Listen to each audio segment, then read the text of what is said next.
Hey, you. Freeze. The shout echoed off the crystal chandeliers like a gunshot. I didn't turn around immediately.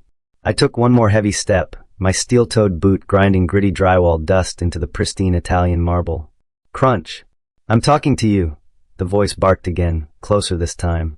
The new concierge, a guy who looked like he'd been vacuum-sealed into a cheap polyester suit, sprinted out from behind the mahogany desk. He planted himself directly in my path, his face twisted in panic, blocking my way to the elevators. "The service entrance is around the back, pal," he snapped, pointing a trembling finger at the revolving doors.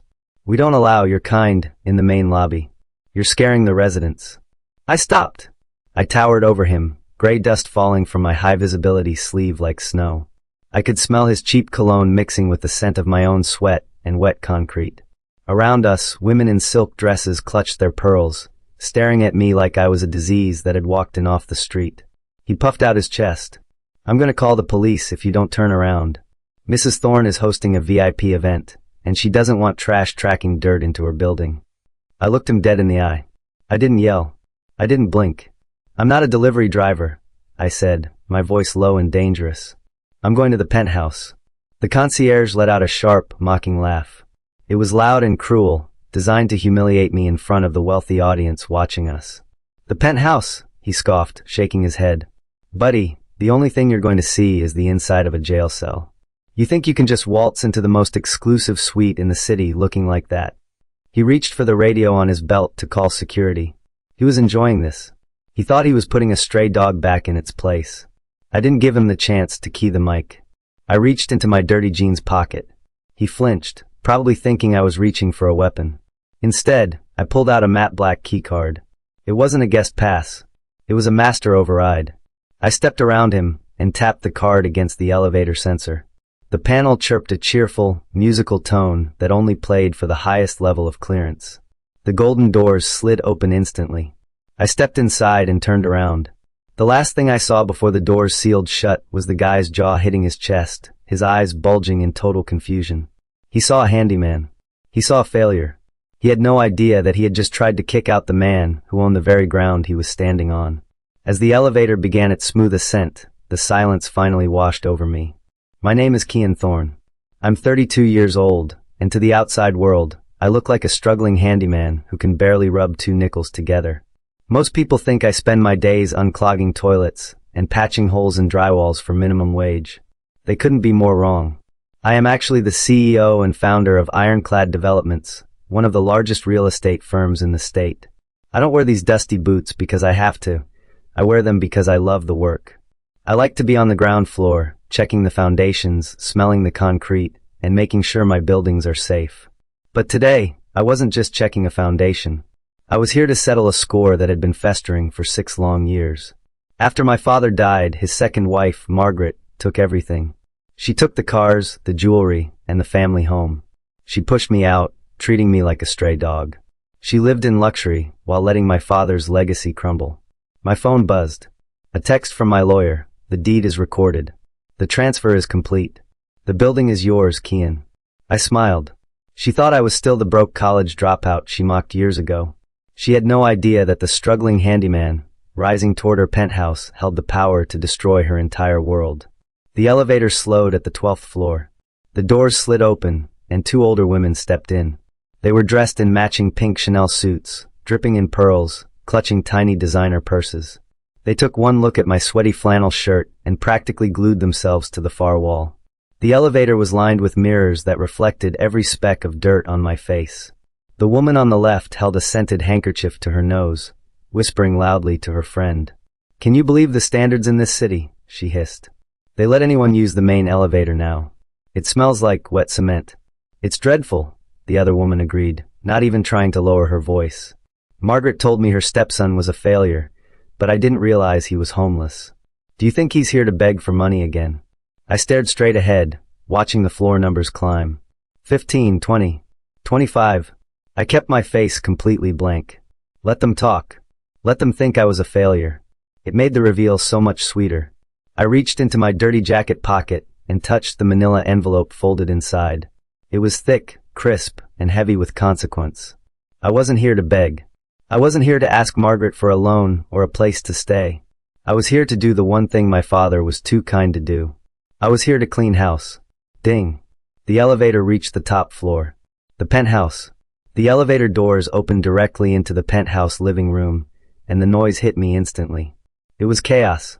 Expensive, perfumed chaos. The massive room, with its floor-to-ceiling windows overlooking the city skyline, was packed. There were at least 20 wealthy women milling about, balancing crystal champagne flutes and tiny plates of hors d'oeuvres. Soft classical music played from invisible speakers. A massive crystal chandelier sparkled overhead, catching the light of the afternoon sun.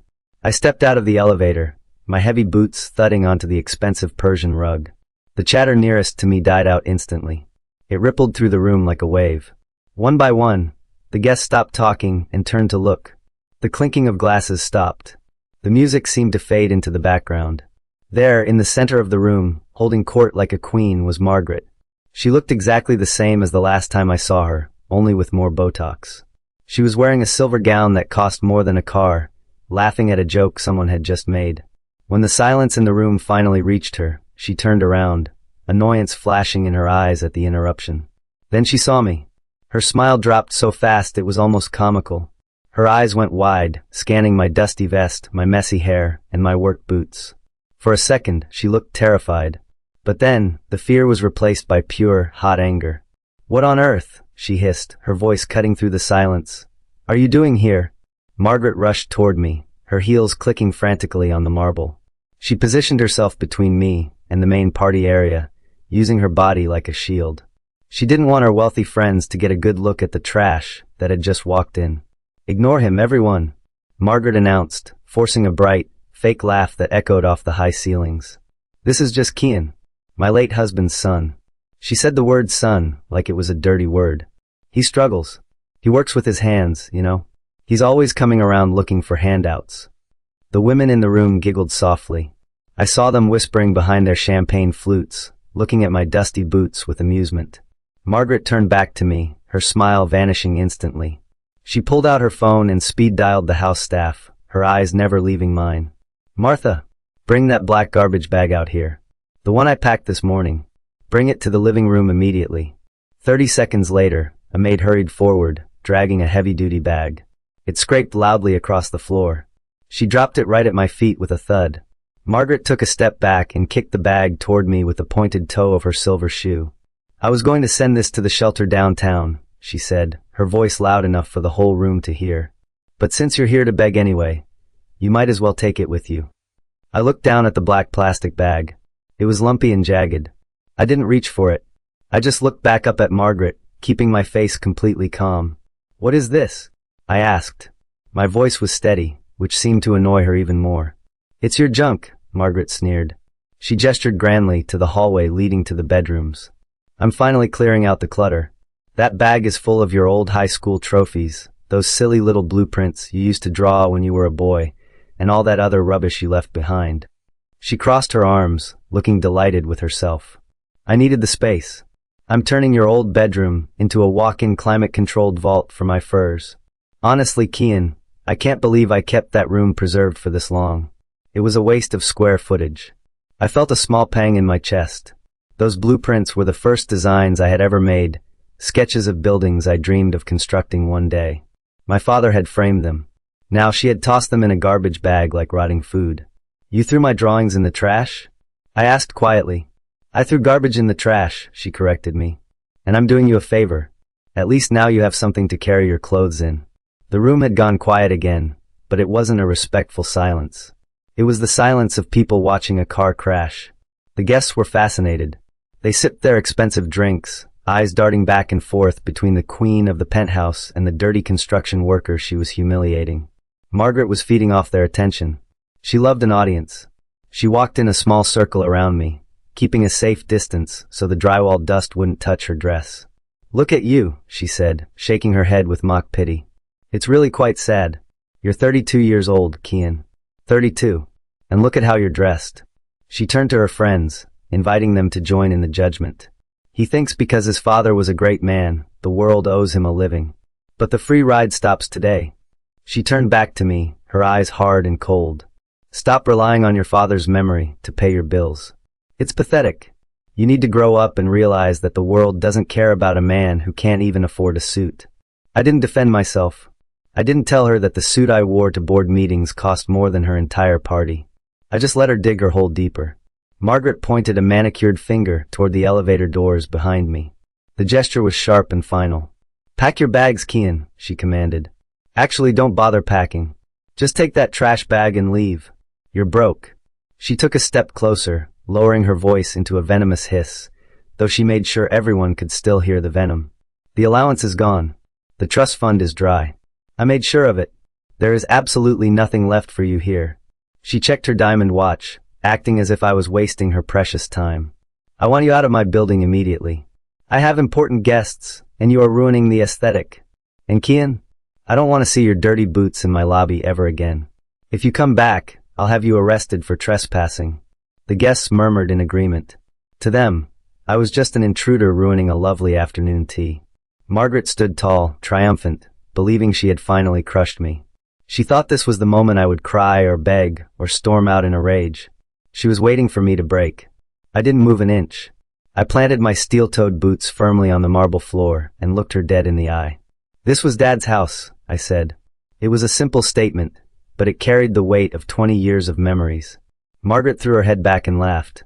It was a cruel, sharp sound. Was. That is the key word, darling. It was his house. Now it is my house. My name is on the mailbox. My things are in the closets. My friends are drinking my champagne. She leaned in, her face twisted with malice. "And frankly, Kian, if your father could see you right now, standing there covered in filth, looking like a beggar, he would be embarrassed. He would be ashamed to call you his son. A total failure in a flannel shirt." That was the low blow. She knew exactly where to hit to try and hurt me. She wanted me to feel small. She wanted me to feel worthless. But she made a mistake. She thought she was talking to a scared little boy. She didn't realize she was talking to the man who now owned the roof over her head. I stared at her, and for the first time since I walked in, my expression changed. I didn't look sad. I looked bored. The room was dead silent. Everyone was waiting for my reaction. They expected me to scream, or maybe to fall to my knees and beg Margaret for just one more month of allowance. Instead, I just stared at her. I let the silence stretch out until it became uncomfortable. The boredom on my face wasn't an act. I had dealt with union strikes, city inspectors, and billion-dollar contract negotiations. A mean stepmother in a shiny dress didn't scare me. I slowly reached my hand into the inside pocket of my dirty work jacket. Margaret flinched. She actually took a quick step back, clutching her pearl necklace. For a split second, she looked worried, as if she thought I might pull out a weapon. Or maybe she thought I was going to pull out a crumpled list of expenses and beg for cash. "I didn't come here to ask for money, Margaret," I said. My voice was low, calm, and carried easily across the room. The guests leaned in closer. The tension was thick enough to cut with a knife. Margaret recovered her composure quickly, straightening her dress. "Then what?" she snapped, looking relieved that I wasn't attacking her. "If you aren't here for money, then you are wasting my oxygen. What could you possibly have in that dirty jacket that concerns me?" "Just this," I said. I pulled the object out of my pocket. It wasn't a weapon, and it wasn't a begging letter. It was a thick, legal-sized manila envelope. It was crisp and official, contrasting sharply with the drywall dust covering my hands. On the front, stamped in bold red ink, was the seal of the city court. I held it out to her. "I came here to deliver this personally," I said, keeping my arm steady. "Since you never answer the door for the courier, and you've ignored the certified mail for weeks, I figured a personal delivery was the only way to make sure you received it." Margaret stared at the envelope like it was a venomous snake. She didn't want to touch it. Her guests were whispering again. "A courier? Certified mail?" This didn't fit the narrative of the broke handyman. She had just sold them. "Take it," I said, pushing it slightly closer to her chest. She huffed, rolling her eyes as she snatched the envelope from my hand. She held it with the very tips of her fingers, as if the paper itself was dirty because I had touched it. "You are so dramatic," she sighed. "What is this nonsense?" Margaret turned the envelope over in her hands, frowning. She looked at the red stamp, but the reality of what it was didn't click in her mind yet. She was too arrogant to believe she could be in any real trouble. "What is this?" she asked, looking back at me with a sneer. "Is this a restraining order? Did you get into a bar fight? Did you get arrested again, and need me to bail you out." She looked around at her friends, laughing nervously. "He's always in some sort of trouble. Probably a parking ticket he can't afford to pay." She tore the top of the envelope open. Her long, manicured nails ripped through the paper aggressively. She reached inside and pulled out the thick stack of documents stapled together at the top. She unfolded the papers with a snap, trying to look bored. "Let's see what little problem you've brought to my doorstep today." She began to read. The room went quiet as everyone watched her eyes scan the top of the page. Suddenly, her movement stopped. Her eyes froze on the first line. The bored expression slid off her face, replaced by a look of pure confusion. Her mouth opened slightly, but no words came out.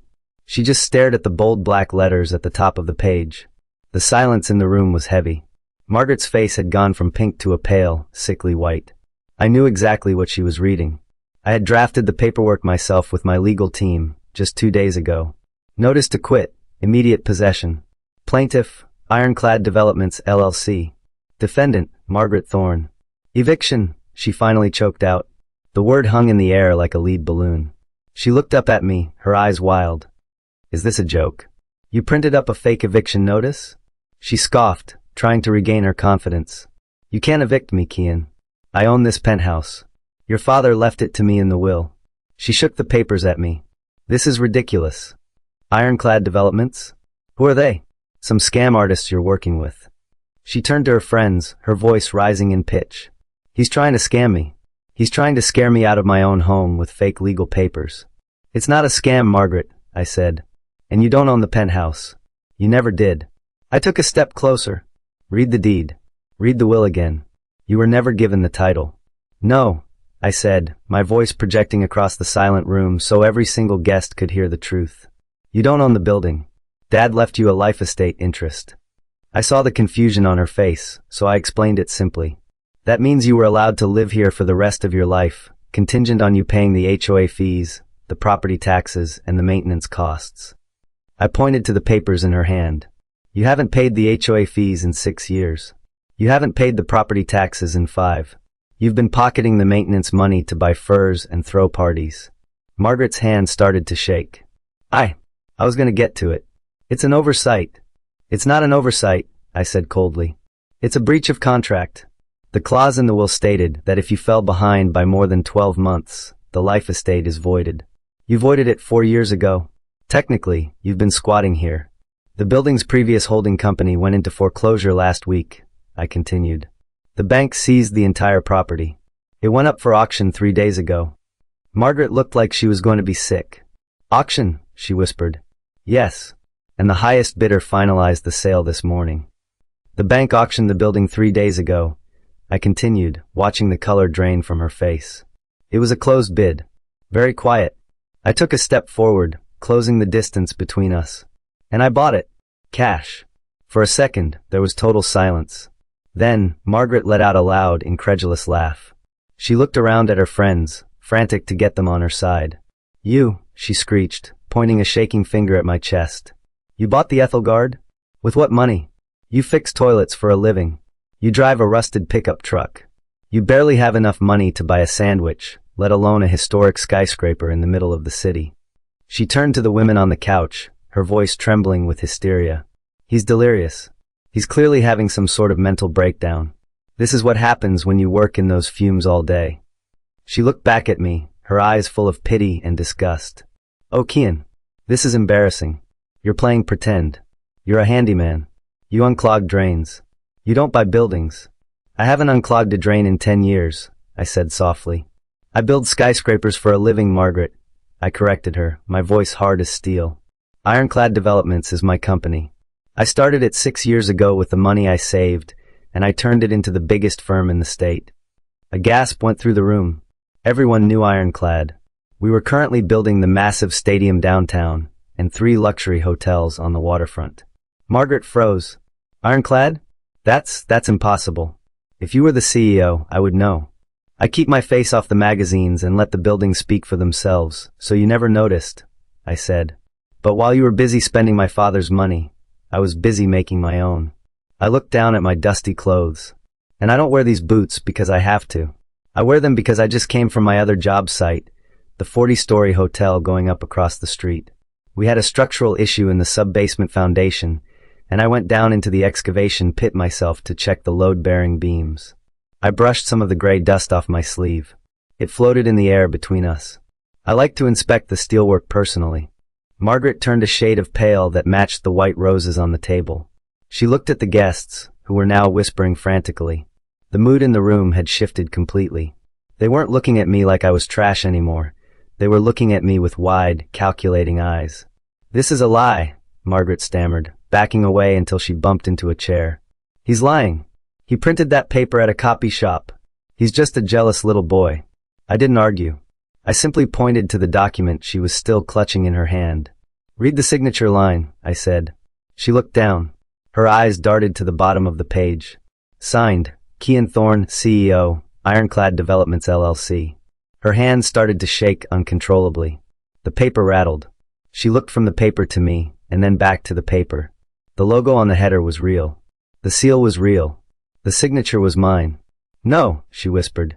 "This can't be real." "It is real," I said. "And it means I'm not your stepson asking for a favor. I'm your landlord. And you are a very bad tenant." I turned away from her and walked over to the wall where the main building intercom was mounted.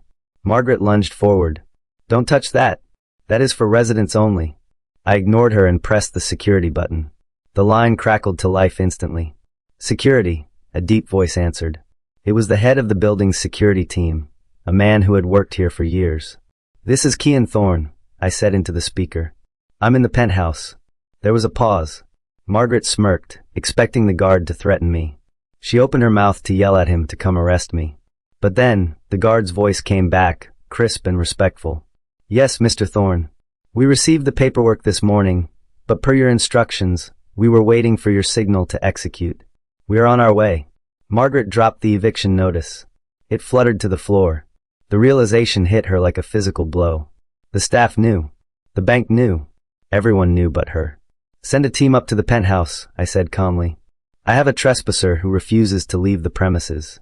Since the life estate is void, she has no lease. She is criminally trespassing. Remove her." "Right away, sir." The elevator chimed less than 2 minutes later. The doors slid open, and 3 uniformed security guards stepped out. They weren't here to escort me out. They walked right past me, nodding respectfully.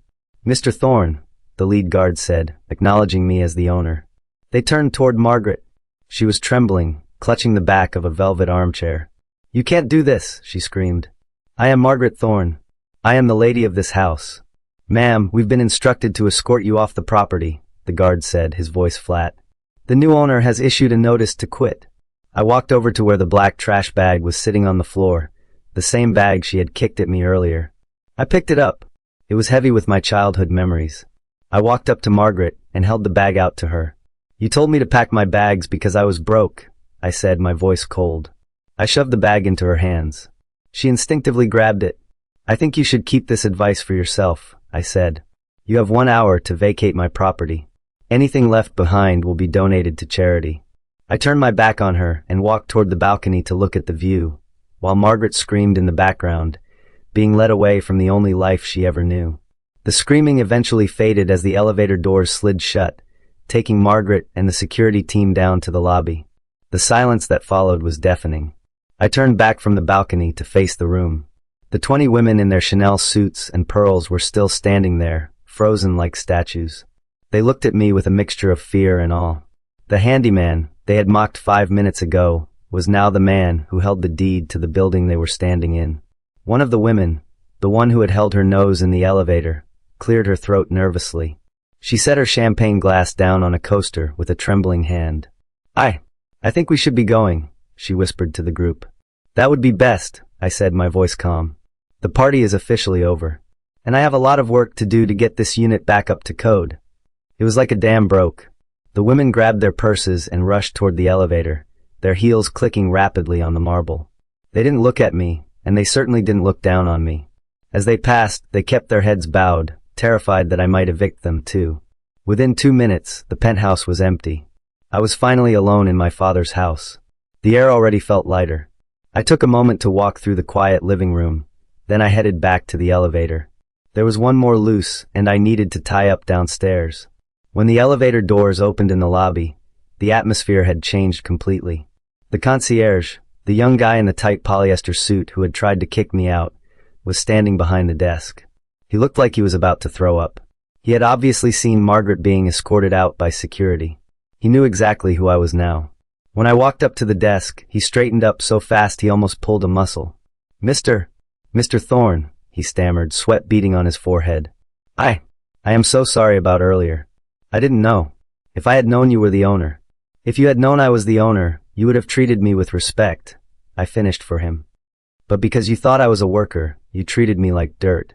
Protocol is to treat every person who walks through that door with dignity, I said, whether they are wearing a tuxedo or work boots. I leaned on the counter. You still have a job for now, but you're going to undergo retraining.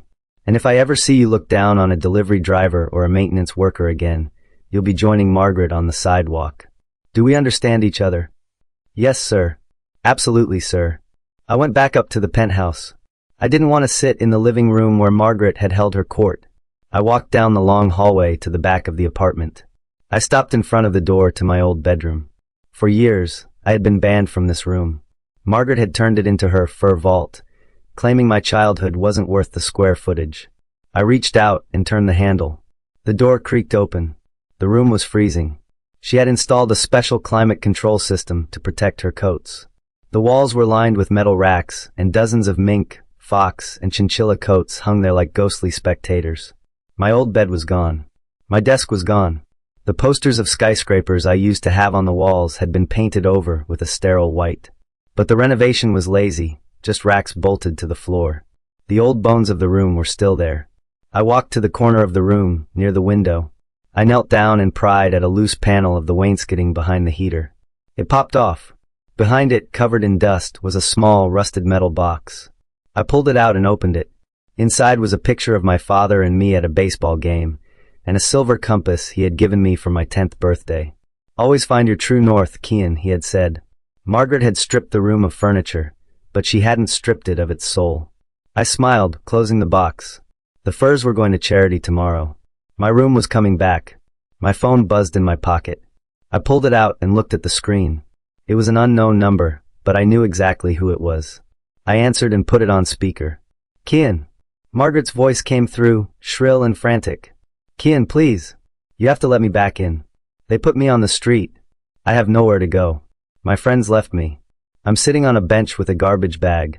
The background noise of city traffic was loud. She sounded broken. The arrogance was completely gone, replaced by pure desperation. You have a life estate, she cried. You can't do this to family. I didn't do this, I said calmly. You did this.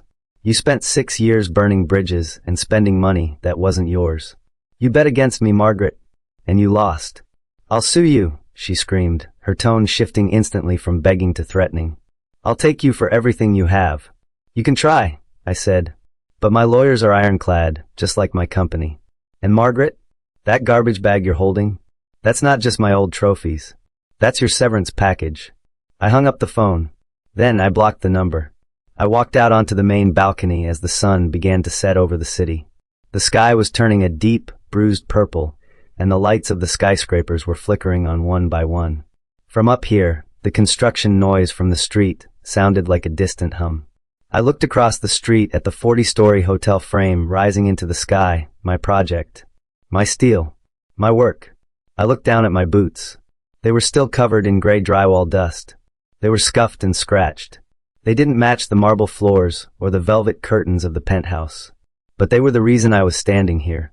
Margaret had thought these boots were a sign of failure. She thought manual labor was something to be ashamed of. She didn't understand that the dust on my clothes was the dust of creation. I took a deep breath, inhaling the cool evening air. I wasn't just the handyman anymore. I wasn't the unwanted stepson. My name is Kian Thorne. I build things that last. And for the first time in a long time, I was finally home.